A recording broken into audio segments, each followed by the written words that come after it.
Sure. Thank you for having me, Megan. So, Cynthia, tell us a little bit about what it is that you currently do at the moment. What is voice coaching? So voice coaching, most people will be asking me, they say, oh, is it for singing? I said, no, for speaking. So then they said, oh, you're the first voice coach I've ever met. So voice coach, what I do is to help people develop their powerful voice. So our voice, the voice that we're speaking with, it can be improved, can be changed. And so that's what I do to help people to bring out the power inside of them through their voice. So That's in a nutshell. is it through pronunciation and the way that they speak, or is it around confidence, just being able to speak up in the first place? How deep do you go with people? So we don't work on pronunciation. So the main thing is to develop the voice mechanism. Like, for example, that there are three areas in our voice. There are potentials. For example, the breathing, the way you're placing your voice, and how much vibration you have in your voice. So these are voice mechanisms. But at the end of the day, through developing those, they will have more confidence, they feel more powerful. So that's the key objective. At the same time, that how deep I go is we also talk about the mindset, the emotional blocks, because a lot of times when they're not speaking up with a powerful voice, there's something holding them back mentally or emotionally. Okay, interesting. So you're helping, am I getting this right? That's helping them with a deeper voice because that has more authority? So that's what most researchers have shown, that people relate the deeper voice to authority. And our focus is actually to develop a fuller voice. A fuller voice is a voice that's projected with the full body, like the voice that I have. But I'm going to demonstrate another voice which is not full. This is another voice, and you will hear the difference. So this voice is thinner. Yeah. So that's what we develop. For most people, when they develop the full voice, the voice will go a bit deeper. I'm going to consciously try and speak deeper now, obviously. I'd never thought about that. I had never thought about that. I guess when it does stand true. And I guess as well, because we think of authoritative figures, males generally have more authority. I mean, not that that's right or anything, just that it is, but they obviously naturally have deeper voices. So is it about women trying for us to have that same authority, for us to try and bring our voice to that level as well? Or what's behind that? So we all have our optimum pitch range. And that's what I help my clients with, which is to discover their optimum pitch range. And so everyone's optimum pitch range will be different because of our body construct is different. And for women, one of the key areas we develop is to develop more resonance, more vibration in the voice. Though there are research shown that people also relate a deeper voice in women's voice to be more authoritative, more confident. And that's also the reason that Margaret Thatcher, she worked on her voice and she dropped about half an octave. Wow, didn't know that. So do we naturally have higher pitched voices? Is that a sort of a nurturing type thing, I guess? Yes, that's the default voice. So sometimes I say that the default voice for most people, the majority of the population, the pitch is a bit higher because of stress, because of the human emotion. So the way that you're speaking at the moment, would that be the way you naturally speak when you're with friends and family? Or is that, do you have to work at sounding the way you sound right now for interviews like this? You don't need to work on it anymore once they become a habit. So when we are developing the potentials, every step, they will become a habit. Then the ultimate voice you develop becomes a habit, your second nature. So you basically develop the voice and that becomes your voice 24/7, the way you speak all the time, not just when you're going on stage. Yes, yes. interesting. I had no idea about that. Now, are the principles, so you were saying earlier about a lot of people think, oh, is it for singing? Are the principles behind it and how you work around it similar? It's just obviously for a different outcome, but are they similar principles? There are some similarities. For example, breathing and also how to use the breath to speak or sing. There are also differences. Differences like, for example, some of my clients, they will say that, oh, Cynthia, when I sing, I can so-called sing with a fuller voice. But whenever I speak, the voice comes back to the throat. So there are differences in developing the resonance. Yeah, which I completely believe, because I know lots of great singers that sound amazing, but then when you hear them in interview, they've got really thick, broad accents from wherever they're from. So you can obviously have those two voices, which, you know, we've seen that for years. So yeah, it makes sense that we would be able to have different voices for actually presenting and speaking as well. I love that. So Cynthia, let's go back to when you're 15, you're sitting in school.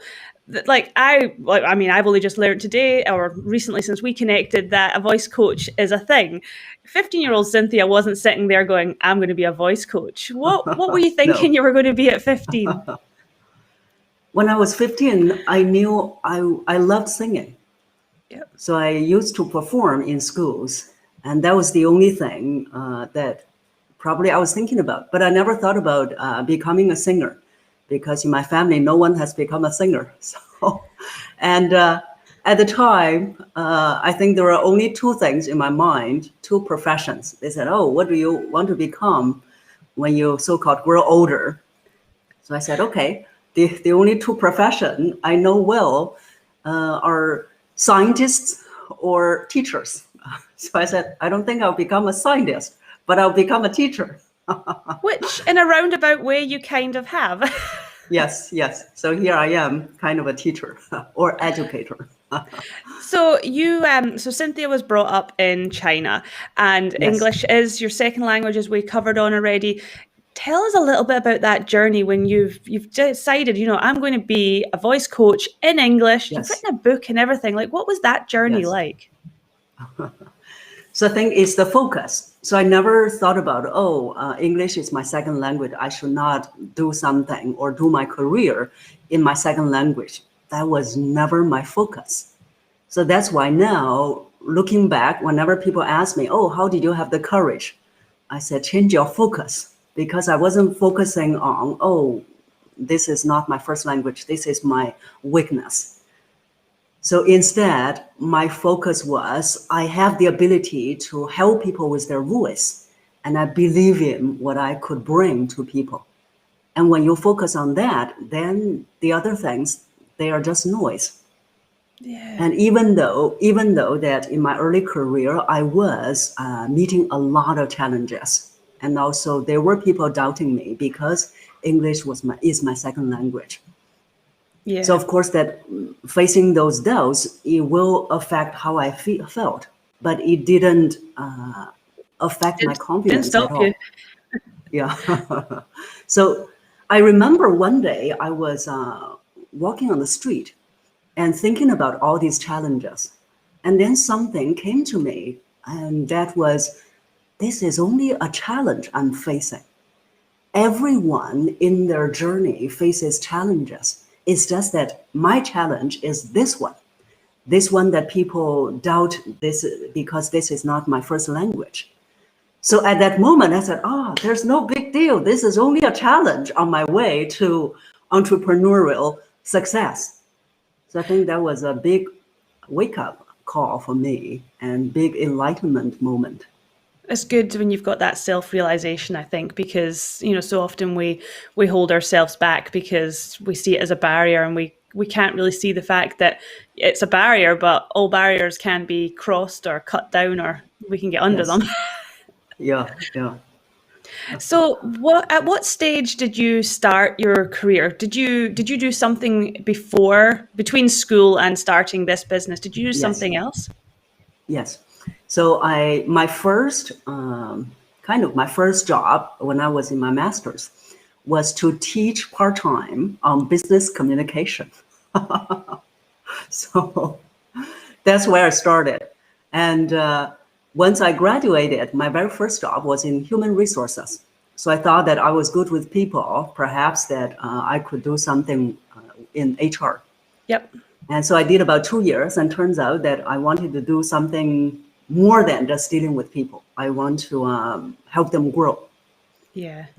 And then, so that's the other thing, which is I always recommend to other people, go out and meet people. So I went out, attended Toastmasters. You probably have heard of it.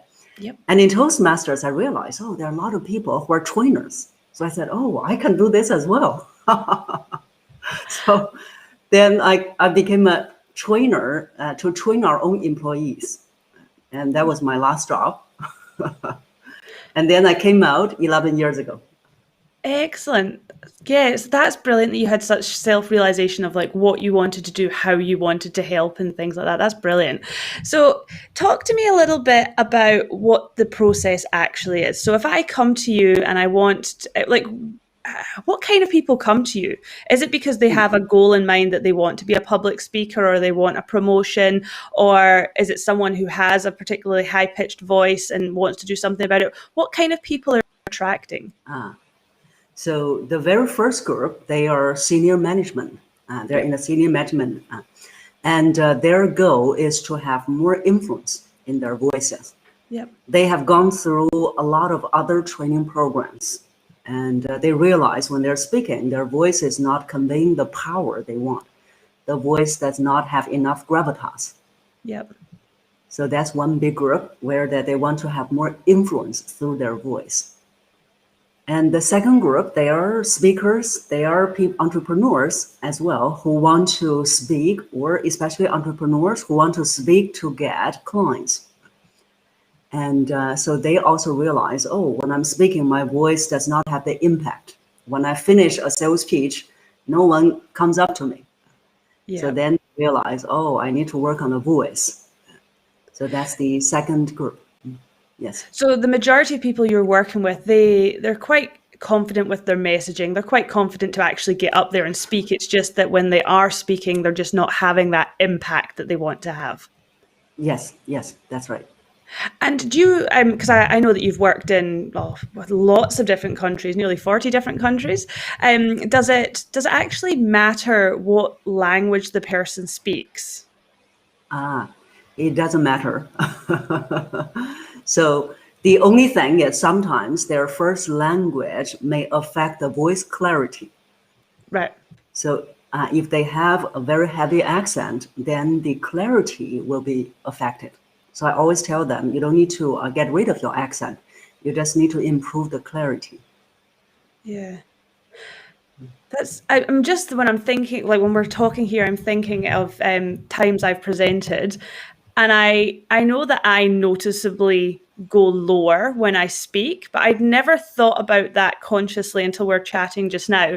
But not the same as what you're talking about, because I don't speak like that all the time. I have different tones to my voice. So when I'm out for brunch with the girls, I might be a little bit more excited and a higher voice. But then when I'm speaking to like MBA students, I've definitely got a deeper voice. So I guess we all kind of know subconsciously we have to do it. We just don't know how to turn it on and off all the time, or to have it on all the time. So for voice, there are two areas. One is voice quality. So voice quality will not be changed. Voice quality, which is the depth, the fullness of your voice, once it's developed, it will be there with you. And the other area we can change is voice color. So voice color is emotion. So for example, when we are excited, doesn't mean that, for example, if I'm speaking with a full voice, it's not that I'm always going to be sounding like this, even with my friends. Yeah. Then no one wants to be friends with me. So what will change is the emotion. For example, you mentioned that when you're with friends, with other girls, you will become more excited. So then the excitement is one of the emotions that we can bring across in the voice. Yeah, okay. That's the voice color we can change, different types of emotion. And like you said, that process just becomes automatic because it's a habit. So you're Yes, not even sure that you're doing it. Same as breathing. It yes, happens. that's right. And also we need to learn, some of my clients, they needed to learn how to become authentically expressing their emotions. Because Yeah. if they say, oh, now I need to sound excited, then it sounded very fake. Yeah, got you. So we want to, yes, And what about go ahead. people who are quite monotone? Does it Yes, help with that? yes. So people with monotone, and I do realize, for example, they are very logical or they are very out of touch with their emotions. And some of my clients, they told me, they said, I just don't know how to express it. So I help them to tap into, one is their right brain, also tap into the expressive emotional side of them. Okay. Yeah. That's very interesting. So how long does this generally take? How long will you work with someone to be able to get them to the stage that they're wanting to be? Sure. So the minimum duration for my clients, it usually takes about 6 months. Yeah. And in 6 months, we need to make everything they're learning a habit. Yep. So for people listening, what are some small things that they can do today to just sort of test themselves to see whether they should be going lower, have more tone in their voice, etc., more color? How Yes. will they be able to self-diagnose, I guess? Okay. So the very first thing in order to diagnose themselves is to record themselves. Yep. So even though the recorded voice, most people hear it and then said, "Oh, it's terrible," then we Yep. started to blame the recorder. So the very first thing, you listen to your voice, then you will know how you sound to others and how you're speaking. So then you will notice the areas you can improve. And once you notice that, there are two things they can do. One is very simple exercise, and a lot of people just didn't give too much attention or importance on this exercise. So this exercise is to sigh. So you just do Okay. before their meetings, before their video calls, they can do a sigh. Because when they are doing that, one is they break the pattern of holding on to the tension. And Yep. I have realized in my clients, so many people are holding on to the tension at all times. And when you're holding on to the tension, it will result in a voice that is holding back, like this one. And if you're still holding on to the tension, this is how you sound like. Yep. And the Yeah, voice it's is not very coming out. pain. Yep. Yeah. So that's one thing they can do to just sigh. And then in terms of voice color, what they can do is they can always, the simple thing is they pay attention to the words they say. For example, if people say, uh, it's refreshing. So this is how most people will be saying, it is refreshing. We don't feel the refreshing at all. So they need to pay attention to the word refreshing and then make sure they're expressing that. Yeah. Refreshing could be, for example, there's breeze coming by and then you feel it, you say, it's refreshing. Yeah. Oh, what a difference that makes. So subtle. Yes, I guess, yeah, that's very interesting. So there are some people who just naturally do this. This is just, it must yes, come natural to them. And then I presume the majority of us just don't have a clue really that that's what we're doing. It's, yes, I like that. And I like the fact that you were talking about Margaret Thatcher and how she did that because, you know, I mean, she was very much, a female in a male dominated world, especially at that time, yeah, to be able to kind of commandeer a room the way she did. And whether you like her politics or not, you can't get away yeah, from the fact that she was a very powerful woman and definitely yes, got your attention. So it does show you how there's, there's so much to it. When you're talking about personal branding, you've got to show up, you've got to keep showing up. But the other part of it is not just showing up and, you've got to have value, you've got to have something of interest that's going to hook people. But are yes, you also actually keeping them captured? Because if you're not, you could be talking about anything. And I know myself that if you're ever at a conference or listening to a podcast or TV, whatever, and someone's very monotone, you switch off because Yeah. you can't take it in. So I love what you're talking about, the whole inflections and stuff. And we've had a couple of speakers on the podcast that are very much about helping people with the public speaking, getting out there in the first place.